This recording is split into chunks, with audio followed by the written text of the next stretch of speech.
వీక్షకులందరికీ నమస్కారం. సహజంగా వేసవి కాలం అనగానే మార్చి, ఏప్రిల్, మే ఆ 3 నెలలు ఎండలు మండుతాయి. ఇక వర్షాకాలం జూన్, జూలై, ఆగస్టు, సెప్టెంబర్ 4 నెలలు వర్షాకాలం.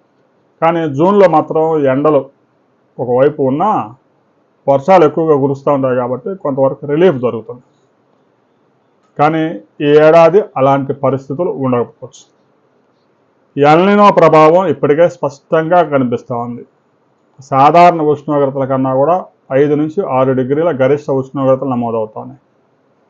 ఎన్నడూ లేని విధంగా ప్రపంచంలోనే 50 హీటెస్ట్ దేశాల జాబితాలో భారతదేశంలోనే 100 నగరాల్లో 50 నగరాలు భారతదేశంలోనే ఉన్నాయి.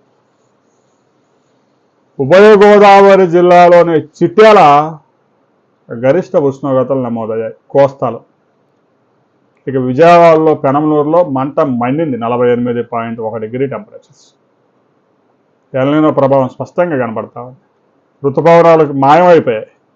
26వ తేదీ రేపటికల్లా కేరళ తీరాన్ని తాకాల్సి ఉంది. 4 రోజులు ఆలస్యం అవుతుందని భారత వాతావరణ శాఖ చెప్తా ఉంది.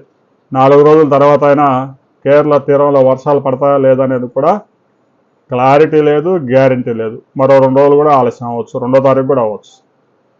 ఇక జూన్లో అయినా వర్షాలు ఋతుపవనాలు తీసుకొస్తాయా, ఎల్నినో ప్రభావంతో మంటలు రేపుతాయా అనే దానికి సంబంధించి స్కైమెట్ ఒక వాతావరణ సంస్థ, ప్రైవేటు వాతావరణ సంస్థ ఒక రిపోర్ట్ చేస్తుంది.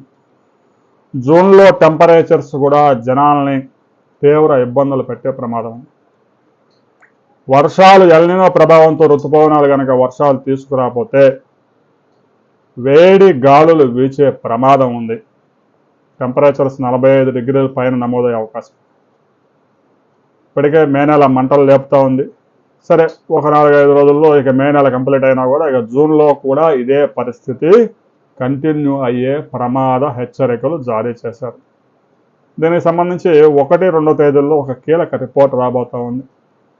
ఆ రిపోర్ట్ వచ్చిన తర్వాత మరిన్ని వివరాలతో మరో వీడియోలో మనం కలుసుకుందాం.